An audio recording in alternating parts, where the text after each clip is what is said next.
Hey, listen, man. Do you know how to talk to girls at parties?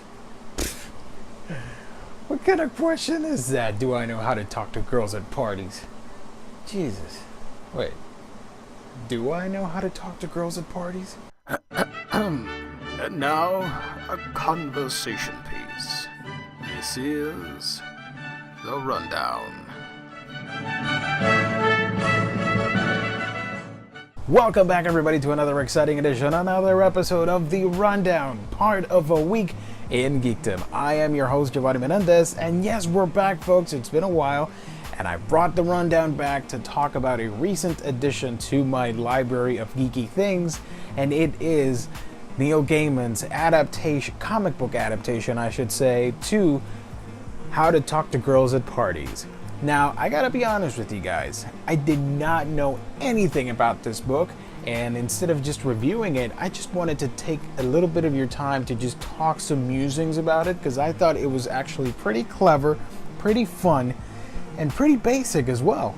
There's some things I liked, some things I didn't like, and other shenanigans that ensued when I read this. It's a very short comic book, I guess I should say, but I was not aware that this was based off a short story from a book, which I think it was like a compilation of different poems and stories and all that stuff. I think it was called Fragile Things, and in it you read How to Talk to Girls at Parties by Neil Gaiman. Now, this is the comic book adaptation drawn by Fabio Moon and Gabriel Ba, the famous brothers from Brazil. And yeah, it's just a beautiful looking book. If you love their art, this is no exception. This is fantastic. They really step up their game once again and do something amazing. These guys are just awesome, beautiful, epic, just fantastic. And in this one, it's such a zany, wacky story that it really benefits from the style of Gabriel and Fabio.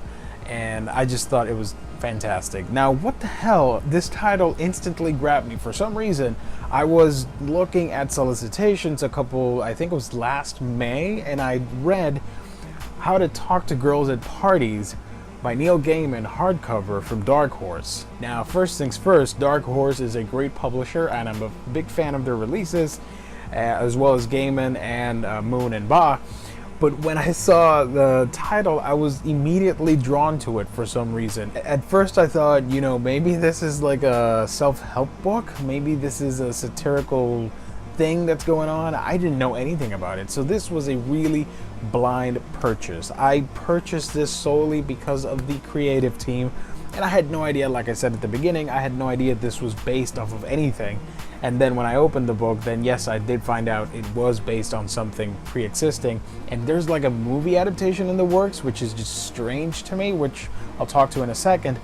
But yeah, How to Talk to Girls at Parties. It's about two guys, I think I said it right, and Vic. There are two British guys, and they're going to this awesome European foreign exchange party that's supposed to take place. And Vic is this sort of guy that has everything figured out. He knows the plan. He knows what he's doing. Well, and our protagonist, he's more of an everyman, and I could definitely relate to him in some regards, and I'll get to that in a couple minutes. But yeah, they go to this party, which, by the way, parentheses, spoilers from here on out. Yeah, this is The Rundown. I'm not going to review this. I'm just going to talk about it. So wanted to make that little PSA right there. These two guys, they go into the party and they meet a lot of girls, a lot of eccentric, weird, eclectic looking and just odd looking girls that seem out of this planet for some reason. And it goes, it's playing with those tropes that, men are from Mars and women are from Venus. You remember that old book. And yeah, it plays into that, and it makes you wonder, like, is this like some weird hallucinogenic dream that's going on where these guys are envisioning what could be a sub-alien species that has landed on Earth and is trying to let their culture survive through like poems and music, but at the same time they're like weirdly into world conquest or something. the book never really specifies what their purpose is. And I think just the idea of one gender to the other opening up and just realizing that, yes, while we do seem different, in reality, we're all humans and we're all pretty much alike. That's what I took away from this book. But yeah, you can see right here on the cover, and you can see right there, it's just a very odd, quirky book. You do meet this girl that, you know, has an extra little finger, and she's talking about how she's not allowed to participate with what was going on inside the house. So that was interesting. To me, that represents sort of maybe early stage in development of a person.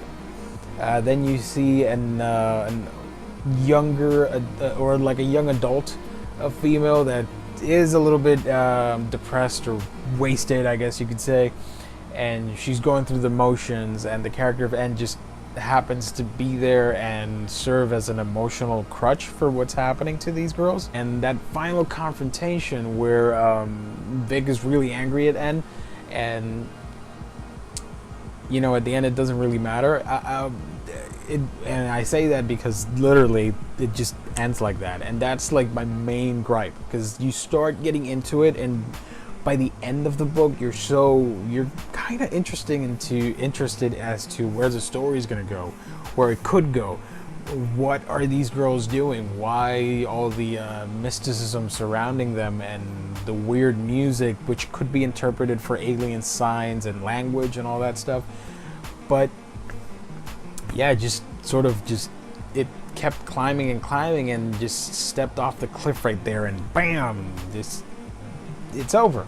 What exactly happened between Stella and Vic, that's open to debate. I guess that's the point that Gaiman was trying to get everybody to muse about for a little bit. It's not like the most complicated thing ever. It's more of a fun little sci-fi rom-com / weird avant-garde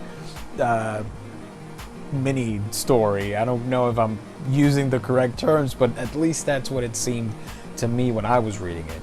And like I said at the beginning, the artwork and the colors were just spectacular, and I just wanted to highlight one of my favorite panels from the book, and it's just that expression right there of N and Stella. It's such a beautiful sight where yeah, you're just taken aback.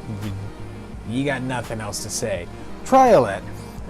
She's probably the most interesting character in the whole story, as you can see over here. You know, she basically tells N that she is a poem. Now, you know, poems are short or sweet, and they're very well structured, and I guess you could say the character is the same. And she's the one that basically informs the audience as to what the hell's going on.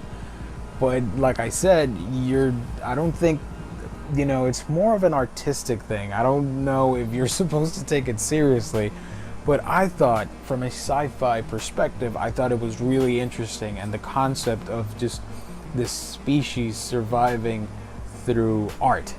And I guess you could mirror that with our perception of finality and life and death, where we want to preserve what we love and cherish the most through actions, through the kindness and love that we give to each other, through the art that we make, doing something that matters. And I think that's what you can get from this book, that is highly sought after in this world. And that, yes, things are grim and dark, but you gotta be able to talk to girls at parties. And I mean that in a metaphorical sense, because you gotta be willing to take that risk. Nothing ventured, nothing gained. That's what I took from this title. And if you're willing to give it a shot, I think you are really gonna like it. I don't know how this could work as a movie. I mean, I could see it, but not lasting that long, unless they're gonna expand on some of the characters and adventures inside the party. So if you've got the time, How to Talk to Girls at Parties, definitely check it out, from Dark Horse. It is a hardcover edition and pretty great. All right, thank you guys so much for tuning in for another installment of The Rundown. I have been your host, Giovanni Menendez, and as always, you can follow me on your favorite social media platform. from Facebook, Twitter, Instagram, Vine, Snapchat, Tumblr, and Periscope. Just type a Week in Geekdom and I'm there for you guys. Alright, I gotta go. I got a ton of stuff to read, watch, play, binge, and do. And yeah, I will catch you guys on the next video. Thank you for tuning in to another installment. You can keep the conversation going through your favorite social media platform. You can like and subscribe to our YouTube page, follow us on Twitter, like our fan page on Facebook, and favorite our pics on Instagram. You can also write to us for feedback, suggestions, and such via aweekingeekdom@gmail.com. Until next time. It's a very strange title, but yeah, say la vie, right? Such is life.